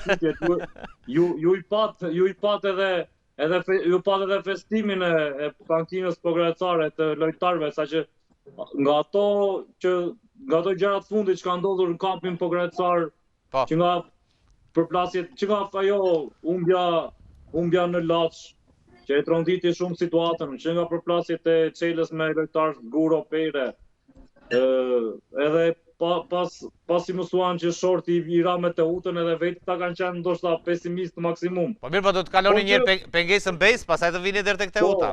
Po ky është futbolli, ishte ajo, unë jam dakord me atë që thot Fatmiri, ishte një lojë e ekuilibruar. Mendoj se të dyja meritonin edhe besa e meritonte të kalonte tej, por fati buzëqeshi po Gradecit, pasi ai aksion ishte për tu drogitur në fakt, edhe aksioni i golit ishte shumë aksion i bukur. Gol spektakolar. Spektakolar, besoj se... Regjia, mund të ndihmoj me golin, e kemi golin? Jo, se kemi, po. Dua të jap të paktën një çerek ose gjysmë merite trajnerit Çela, sepse për mendimin tim pas asaj ngjarjes të fundit me përplasjen me Zguron edhe humbja në Laç, mua më duk sikur Pogradeci ishte eklipsuar totalisht si ekip. Dhe ndoshta nuk do gjinte më forcën. Nuk do gjinte forcën për të ecur më përpara, por pami që sot një lojtar si Kasmollari, Pogradecar, me këshiritin e kapitenit në krah, edhe ndeshje në Senebeun, Besën arriti të marrë frenat e lojës. Redi, Fatmiri tha për futbollistët vendas, ti thua për ata Pogradecar, të dy në një linjë jeni, keni plotësisht të drejtë. Desha të shtoj diçka Romeo. Po. Ajo që bën mirë Dursakët, e para përgatitën sfidën e kësaj fundjave me Pogradecin, duke qenë dy drejtuesit në tribunën. Natyrisht do ishin, s'kishte rrugë tjetër. Pedar Hodo edhe drejtori teknikit e UT-s Renato Arapi. Ata pan gjithçka me sytë e tyre, pan një Pogradec që triumfoi me shumë merit, por që ndoshta janë gëzuar për një arsye fillestare para sfidës direkte Teuta Pogradeci. Që Pogradeci mendojnë ata. Unë po futëm në mendjen e tyre tani, fatë që shkojnë ndeshja me shtesë, që u lodh pak skuadra që do kenë ata përballë. Sigurisht që do ndikoj kjo, sepse janë 120 minuta edhe. Për lojtarë që luajnë kategorinë e parë me këtë përgatitje fizike kanë vështirë. Këtë probleme pam edhe vjet në ndeshjen e play-offit Pogradeci Tirana. Ndërkohë Redi më thot Ildi që nuk do të keni edhe sulmuesin kryesor. Nuk do të keni edhe Kazem. Sepse është me kardon të kuq. Kam një urim tjetër, duke ju parë... Fatmir, pavarësisht është mundur Besa sot që ke gjithë urime. Shpresojmë që Pogradeci të ngjitet, që në nivelet larta afirmimi të jetë edhe ky djalosh i ri që flet kaq bukur për futbollin, kolegu ynë Redi Dundullaku. Unë edhe me tjerë fuqarë që janë në studion tuaj, koleg Romeo, kam bërë të tilla komplimente, sepse i dua vërtet njerëzit që shkrin energjitë e tyre, kanë shkrirë jetën e tyre, shkrin pasionin e tyre për futbollin dhe këtij sporti duan t'i japin atë magji, ato vlera që meriton të ketë futbolli. Dhe mua më vjen shumë mirë që një gazetar me shumë përvojë si puna jote, këta djemtë të rinj i do dhe i fton që t'jeni në rrugën e bukur, por të vështirë të gazetarisë. Shpresojmë të ndodhin gjërat e bukura. Dhe unë i them të rive, Redin e kam përballë, i them koha punon për ju. Faleminderit Fatmir, e vlerësoj edhe nga ana juaj beson shumë. Edhe unë këtu bëjmë mbyll këtë lidhje, falenderoj dhe Regjin që ju mundsoi që tu kishit të dy në linjë të drejtë për drejtë në këto momente. Unë mendova se siç u ndesh Pogradeci me Besën furt do më ndeshit ju të dy, po ju më përqafuat, më uruat njëri tjetrin. Jo, ne me Fatmirin jemi takuar edhe Fair play thot Ildi, fair play thot. Kemi marrëdhënie tjetër. Faleminderit. Normat e gazetarëve ndryshe nga të futbollistëve tregojnë shkallë të lartë emancipimi. Ne s'dim ndoshta të shënojmë gola, të quajmë korne apo faule, por jemi tepër racional në mendimet që shprehin. Dhe mbi të gjitha të na miratojë në çdo rast opinioni futbolldashës, kudo në çdo qytet të Shqipërisë, jo vetëm në Kavajën, po Gradec, po kudo.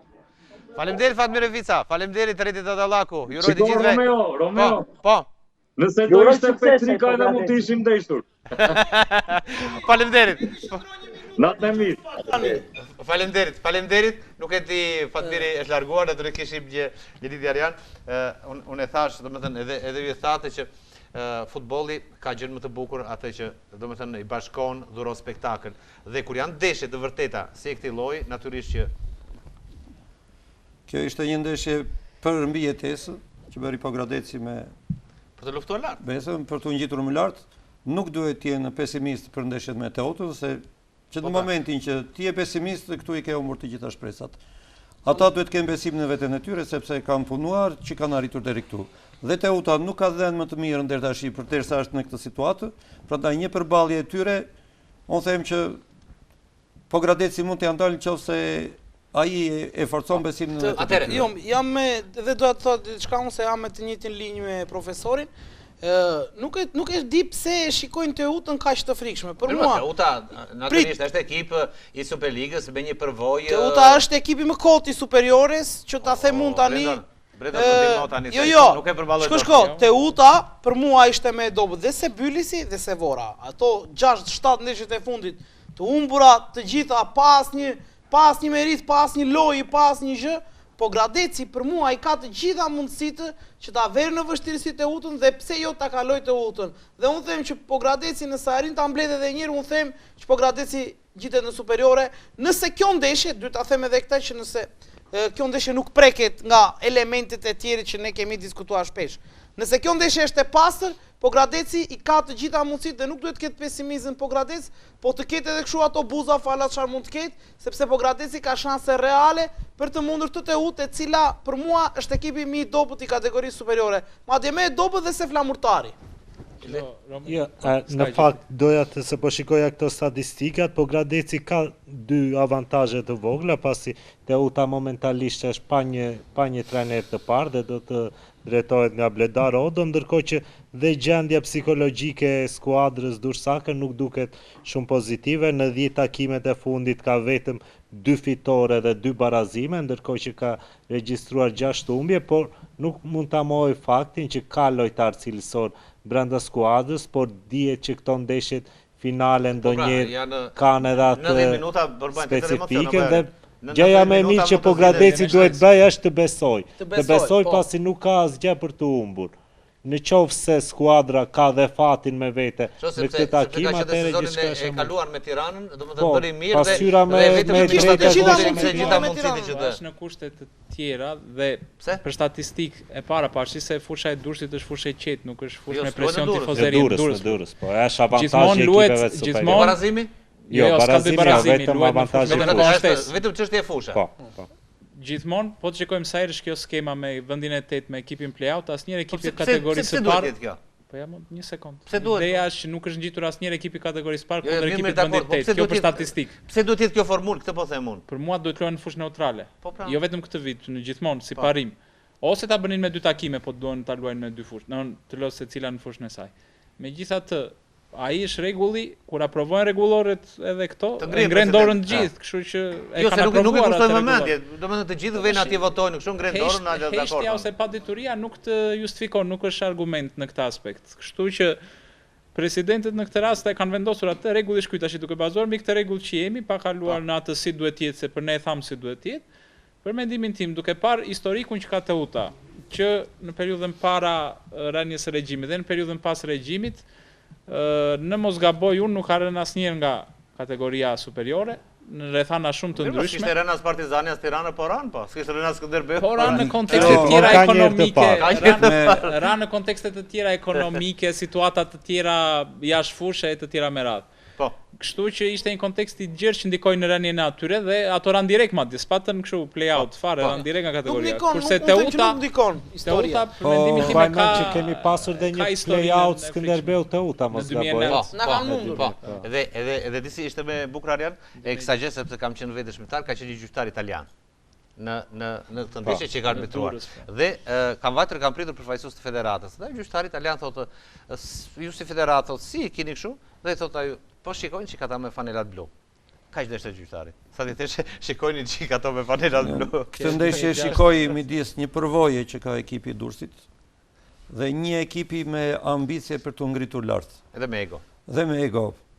Them që dëshira e këtyre djemve me ego Grinta mundet të tjetë mundet që të fiton Pogradeci, them edhe unë. Fiton Pogradeci. Mund të mbizotëroj këtë radhë. Ka të fibrën që i vetë gjithmonë afër rënies, po gjithmonë shpëton. Po këtë radhë është fundi i Teutës. Okej, minutat ikin njëra pas tjetrës dhe natyrisht unë kam kushtuar në këtë pjesën e fundit të emisionit, natyrisht nëse do të kemi minuta do të diskutoj pak edhe për futboll, do të rikthehemi përsëri, por po rikthehemi te ky Arjan, natyrisht tu të kaftuar në studio për atë pjesën e parë të emisionit për mendimin tënd si specialist, por tani do të kaloj tek një temë tjetër, ajo që unë thash, tek basketbolli, tek sporti shkollor dhe më konkretisht do të përqendrohemi tek basketbolli. Ekipi juaj dhe i shkollës Themis Okligërmej u rendit në vendin e tretë. Mund të na thuash për të? Ishte një punë, është një punë 3 vjeçare që është ndërtuar pra me këta djem dhe kemi arritur që nga sezoni në sezon të kemi pak ngritje. Dhe kjo ishte rezultati më i lartë që kemi arritur, duke zënë në vendin e tretë në rang republike me ekipit e shkollave. Si projekt është 4 vjeçar. Okej, këtu desha të qëndronja pak. Si janë marrëdhëniet tuaja me Komitetin Olimpik që organizon këtë aktivitet? Sepse kjo është nisë me Komitetin Olimpik dhe presidenti Fidel Ylli. Kjo është një gjë pozitive, thamë edhe më përpara që është futur në gjithë shkollat dhe më tepër ka influencën në shkollat nëntëvjeçare se sa në shkollat e mesme. Megjithatë tash është bërë një trampolinë nga shkollat nëntëvjeçare për të mesmet, është krijuar një traditë që të ecet më fort. Sepse ata nxënës nga nëntëvjeçare të vinë tek e mesme tani. Dhe ideja është që ne të nxjerrim ose të prodhojmë sa më shumë lojtarë për të furnizuar ekipet sportive. Kanë kaluar lojtarë me ekipet sportive të qytetit. Është hapi parë, thamë, i këtij projekti, besoj në qoftë se do vazhdojë, prurjet do të jenë më të mëdha dhe arritjet do të jenë më të larta. Ne kemi punuar me profesionalizëm për sa i takon veprimeve që duhet të kemi me këta djem, si në anën e përgatitjes fizike, teknike, taktike. Kemi ekipe të kompletuara dhe që përballen me sukses duke na dhënë emocione. Jo vetëm në fushë dhe po. Unë kam qenë vetë prezent kur janë zhvilluar domethënë ndeshjet për vendin e dytë, të tretë, por natyrisht edhe për finalet dhe me të vërtetë ishte mrekullueshme të shikonin në pallatin e sportit, dukshte sikur ishin lojtar profesionistë. Thash, unë kam 3 vjet me këtë brez, që arriti deri në Ti ke 3 vjet me këtë brez. Po të ti sjell për surprizë këta lojtarë? Ti nuk e beson? Ti shikonim sepse ti nuk e beson se i kam. Po regjia jon më mundson gjithçka dhe më kalon në studio numër 2. Arjani nuk e di çfarë kam në studio numër 2. Regjia është bërë edhe këtë. Ja, pra e kam dhënë. Këtë është një pjesë e ekipit të basketbollit të Arjanit dhe të shkollës Themis Okligërmej. Kush më ri ashtu mbështetur atje? Mund të më çohet më kemë? Erti është apo kush është? Mund të më ri drejt. Apo se je gjatë, ashtu. Të lutem pak, do të desha nga ju prezantimet. Mirëmbrëma të gjithëve, si jeni? Unë jam Erti Risto. Unë jam Naila Arifi. Mirëmbrëma, unë jam Aleksi Stojan. Darwin Somani. Gjo, Erti shikoj medalje tek ju. Medalje që erdhën si rezultat? Një punë të palodhur nga profesor Arjan Kostani. Pa edhe tuaja mo, jo vetëm profesori, mos i bëni kaq shumë kështu. Atëre, Erti më fol pak për këtë aktivitet. Është një aktivitet shumë i mirë. Po? Duhet pjesëmarrja e të gjithëve, nëpërmjet këtyre aktiviteteve evidentohen talentet që më pas mund të shkojnë në fazat e tjera më lart, mund të federohen e tjerë. Sporti na bashkon të gjithëve, është diçka shumë e mirë si aktivitet. Po, kalojmë pak mikrofonin, kalojmë tek shoku që ke ngjitur. Sporti na bashkon të gjithëve. E keni ndjer këtë frym bashkimi sporti? E kemi ndjerë shumë dhe mendoj se vitin tjetër do ikim akoma më lartë se vendi i tretë. Pra, duke dhe ato medalje që keni atje, do të deshe të kishit një kup, apo? Po, shumë. Po, pse nuk arritët, mund të më thuash? Po, ishin disa faktor, emocionet e lojës në rast të parë, ishte një distancë shumë e madhe që në periodën e parë, e cila pavarësisht se ne ndoqën periodat e tjera, nuk arritim të balanconim. Ishte ndeshja me Shkodrën? Ndeshja me Shkodrën, po. Ku diskutua vendi i dytë dhe i tretë. Po. Natyrisht, kaloj pak mikrofonin. Çfarë keni ndjerë në këto ndeshje? Për sa i përket të gjitha ndeshjeve që kemi kryer, ndeshjet e para të zhvilluara i kishin fitore, derisa shkuam në çerek finale. Po natyrisht s'kishin si shkonin ndryshe. Po, natyrisht pas atyre ndeshjeve të para ishim të gëzuar dhe mendonim se do të shkonim më lart. Mos u bët pak euforike. Po, jo dhe aq, po menduam se jo, profesori Arjani do thotë si ishim me këm në tokë. Apo sot nuk është shansat. Po. Por mund të themi se nuk ka gjithmonë fitore, mund të ketë edhe humbje. Ne dha maksimumin ton. ata mund të ishin më të mirë se ne. Shko, natyrisht, nuk do të përqendrojmë shumë te kjo pjesë, sepse nuk më intereson shumë qoftë vendi parë, qoftë vendi dytë, më intereson fakti që ju merrni me sport. Mund të ma kalosh pak mikrofonin tek shoku që ka folur. Po, atëre, si janë tukur këto veptari, kjo pjesëmarrje në stërvitje, kjo aktivizim i shokëve tuaj? Atëre, kemi improvizuar shumë në stërvitje, sepse kishim një qëllim të vetëm për të kapur finalen. Ndoshta edhe sezoni tjetër më shumë, por fatisisht në nanën tonë. Jo, ma asnjëherë mos e thuaj këtë, gjithmonë jeni të rinj, gjithmonë e keni fatin me vete, dhe natyrisht gjithmonë keni për të ecur përpara. Atëherë si mendoni për mëtej? Besoj se sezonin tjetër do synojmë për finalen, madje edhe për ta fituar. Gjithmonë me punë të mirë. Po, Erti mund ta marrësh mikrofonin edhe, po. Është ajo që tha dhe profesor Arjan Kostani pak më parë. Nga vitin e vit kemi përmirësim, kështu që besojmë se vitin tjetër do shkojmë vend të dytë. Shko, Arjani thot më vjen keq që do më ikë Erti këtë vit thot. Po. Erti ne kisha promotorin e ekipit edhe e falenderoj për çka dhe në fushë. Mobilizonte shokët, ishte lider, tamam lider në fushë. Po, Erti, të gjithë së bashku dua, natyrisht ju përjetoni emocione, të merresh me sport është emocion i veçantë. Çfarë apeli do të bëni shokëve tuaj? Të rinjve në përgjithësi. Ne do t'ju bëjmë apel të vazhdojnë sportet e tyre, pavarësisht ka humbje dhe fitore, asnjëherë mos dorëzohen derisa të arrijnë ambicet dhe ëndrat e tyre. Shko, më pëlqen fakti që ju nuk jeni sportist profesionist, pra sepse nuk jeni në ekipe, duhet ta themi këtë Arjan, apo jo? Jeni basketball sportist amator që ushtroni një sport dhe natyrisht kjo është shumë pozitive dhe kjo thirrja juaj ka unë do të bëja një pyetje, pse mos bëheni lojtar profesionist? Apo e mendoni edhe këtë? Avash rrugës. Rrugës. Arjan, kishte diçka për të thënë? Ose jo, më mirë po e le Brendonit se sa të thuash ti. Po Brenda. Do t'i dëgjoj një herë opinionin, pastaj Pastaj do flasim. Po, edhe djem regjia më mban ashtu të fiksuar. Po. Pari normalisht për gëzimet djemve për rezultatin që arritën, edhe profesorit natyrisht për gjithë punën që ka bërë gjithë këto vite. Po ajo që do i thosha përveç sportit të basketbollit, ushtrojnë në sporte tjera, po kanë ndonjë lloj sporti tjetër përveç pjesës së studimeve, apo një profesioni që kanë në të ardhmen, për pjesën e sportit e shikojnë ndonjëri prej tyre veten? Po, ne ushtrojmë të gjitha, edhe futbollin, qoftë edhe volebollin, të gjitha nga pak. Jemi të gjithanshëm me pak të. Shumë mirë. Kjo është shumë pozitive. Petrika. Shko. Unë nuk e di si profesori apo edhe ju qaseni këtyre fëmijëve, sepse ideja është që këta merren me sport, kjo është shumë pozitive. Janë amator. Mirë, le të jenë amator. Unë e di shumë mirë se ç'do të thotë për një nxënës gjimnazi ta shkojë në një aktivitet dhe të mundohet për ta fituar. Unë e kam fjalën këtu që të më shohet gjithmonë, po hym në një garë të hym për të fituar, jo vetëm për pjesëmarrje. Nuk e di. Kjo më ka mbetur edhe kur kam qenë unë në atë moshë, sepse na thonin këtë, s'ka gjë rëndësishme është pjesëmarrja. Jo, sot ka ndryshuar çdo gjë. Sot këta nxënës që shkojnë për këtë kampionat do hynë për të fituar, le të humbasin pastaj se humbja është pjesë. Jo, dip të tanë nëse gjove me vëmendje. Ne tha, do të jemi pak të mërzitur sepse nuk arritëm dot ta të shpalleshim. Po Eldi që diçka thoya që janë me fat që realisht janë pjesë e këtyre projekteve kaq serioze dhe besoj kjo është shumë pozitive. Duhet të marrin maksimumin nga të gjitha aspektet, jo vetëm nga ana sportive, por edhe për sa i përket anës edukative dhe besoj se duhet të jenë shembull edhe për brezat e ardhshëm që mjafton për kushtimi dhe dëshira pozitive e profesorëve dhe të gjithë organizatorëve për të bërë një diçka të bukur e cila të ngelet në memorie edhe pas përfundimit të studimeve. Po, pikrisht, me këtë do ta vazhdonja pak, do të ngelet diçka në memorie nga kjo çka keni arritur dje më. Po, patjetër do mbetet diçka. Do të ngelet diçka, jo diçka më, them shumë. Erti, mban notat e mira apo ka rënë? I mban, a?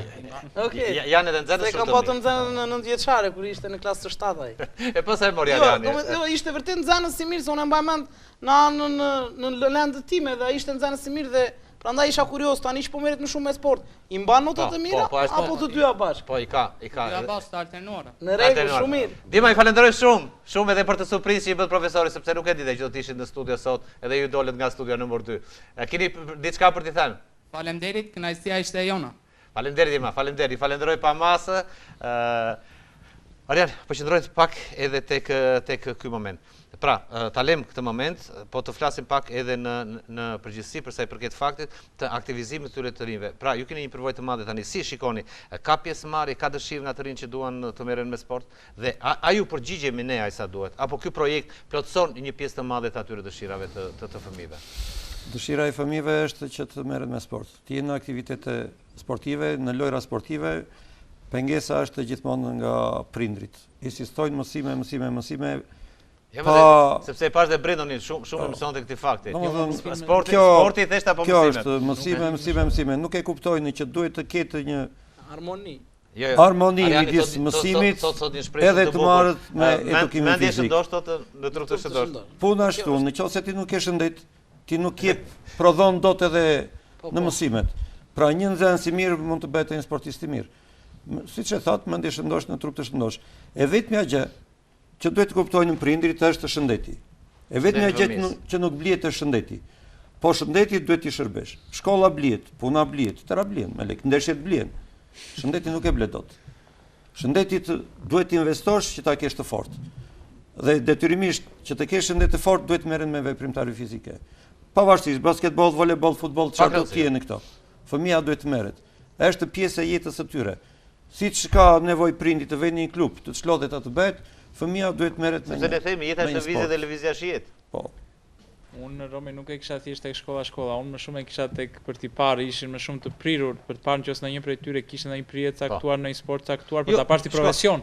Ariani e tha pasionit. Që këtu mund të zbulohen talentet, mund të zbulohet aftësia, sepse ti ke shumë sportistë të mëdhenj në botë që rastësisht janë zbuluar. Nga rrugët ose nga rruga janë ashtu. Jo këta që stërviten në kushte komode, në palestra me bazë materiale, siç e pam me gjitha. Po Eldi, kishe diçka? Jo, dakor. Po, Petrika? Edhe unë dakord jam me këtë pjesë, sporti edukon, sporti është shëndet, mos e braktisin asnjëherë sepse ky brez e ka shumë kollaj të bjerë në rrugë të keqe, por nëse qëndrojnë në linjën e sportit, atëherë do të shkojnë edhe në linjën e jetës në rrugën e dur. Atëherë, nuk u gele gjithë tjetër, kishte diçka për të fundit apo jo? Pasi kemi arritur minutat e fundit. Ke një apel? Për prindrit kam një apel që të qëndrojnë afër fëmijëve, t'i lënë të lirë të marrin pjesë në atë sport që ata dëshirojnë, jo t'i thonë këtu kam qefun dhe këtu do vesh. Fëmia duhet ta zgjedhë vetë rrugën e sportit, se atje ku e mendon ai, atje mund të bëhet talent. Dua të them edhe diçka tjetër, sporti i bashkon, sporti i socializon, sporti i forcon. Kot nuk theshin grekët, në do të bëhesh i bukur vrapo, në do të bëhesh i shpejt vrapo, në do të bëhesh i fortë vrapo. Pra janë në thënie të mendimtarëve. Jetoni sa më sportivisht. Kjo është që besoj. Kurse Olimpiku i bashkon. Lëvizja olimpike i bashkon të tërë. Është kënaqësi kur i shikon fëmijët, kur luajnë, takojnë me njëri tjetrin, pavarësisht se fitojnë apo humbasin, rinë bashkë, trajtojnë pra misi sportive që një misi sportive, është dhe një mundësi socializimi, domethënë mos për këtë brezin që shumë i prirur drejt teknologjisë, drejt izolimit edhe drejt mbylljes në vetvete. Kjo kontribon shumë dhe nga pikpamja psikologjike dhe emocionale, pra të thyej atë barrierën e kontaktit me një bashkëmoshatar apo me dikë tuaj, e para dhe e dyta të vendos lidhje, pastaj shkon misi apo jo në të ardhmen në çdo tjetër, po ideja është të vendos ato kontakte që ti njeh dhe njerëz që në të ardhmen mund t'i kesh në një profesion caktuar, në një vend caktuar, domethënë sporti shërben për të vendosur dhe këto lloj urash. Dhe mua më vjen mirë që emisioni po e mbyll pikërisht me këtë mesazh. Arjan, të falenderoj që ishe pjesë e emisionit dhe për mesazhet që përcolle. Natyrisht do të jemi edhe herë të tjera për të diskutuar edhe për problematika të tjera. Faleminderit edhe juve, duhet këto problematika të jenë sa më të shumta. Sidomos për fëmijët të cilët dëshirojnë të merren me aktivitete me veprimtari sportive. Brendon, faleminderit. Faleminderit. Hildi, kënaqësi, urojmë sukses edhe po Gradecit.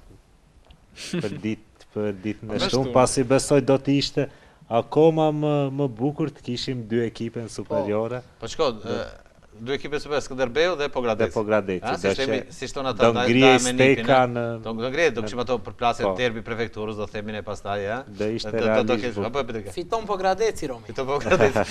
Zakonisht kur ka dy ekipe afër njëri tjetrit, mund t'i ndjekim më nga afër qoftë kundërshtar. Është më e madhe. Po ti shikosh në tërë kampionatet që bën, për shemb Barcelona me Spanjolin bëhet pavarësisht se ka Roma, po ja të bukur Janë të bukura, po xhelozia është ose ekipet e Tiranës ku luajnë. Është pozitive ajo, do kemi pak urrëtie, pak kështu, pak brenda konotacionit sportiv. Okej, atëherë edhe unë me sportivitet po e mbyll edhe emisionin e sotëm, duke falenderuar të gjithëve që qëndruan me ne dhe natyrisht diskutuam së bashku. Falenderoj kameramanët dhe teknikët që bën të mundur realizimin e këtij emisioni të sotëm, por në mënyrë të veçantë për të gjithë ju miq të RTS Koçës dhe të emisionit sport. Nga unë Romeo Zinzifi, natën e mirë dhe mirupafshim në emisionin e radhës.